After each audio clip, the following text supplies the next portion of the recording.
Hola, mi nombre es Lilian Karina Sánchez Lugo. Soy estudiante de la Universidad Autónoma de Sinaloa de la Facultad de Enfermería Mochis.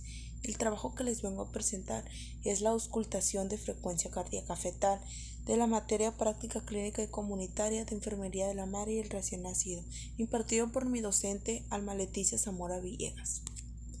Se dice que la auscultación de frecuencia cardíaca fetal es la cuantificación de números de latidos cardíacos fetales durante un minuto.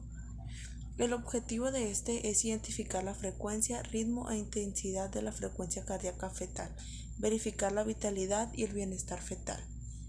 El equipo y material que utilizaremos es una hoja de valoración de riesgo perinatal, bolígrafo, estetoscopio de Pinart o fetoscopio y reloj con segundero. El procedimiento a realizar es recibir a la gestante y verificar sus datos, informar a la gestante de las acciones que se le van a realizar, preparar el equipo y material, realizar el lavado de manos, colocar a la paciente en posición de cúbito dorsal, como se muestra en la primera imagen.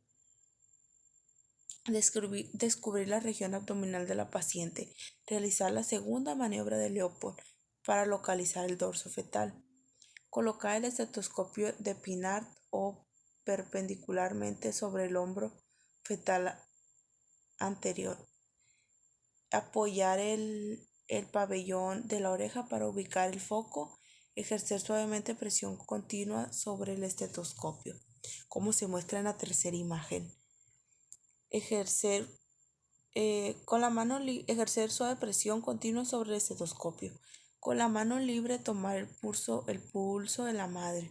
Retirar la mano que sujeta el estetoscopio y con esa mano palpa el útero para valorar la presencia de contracciones.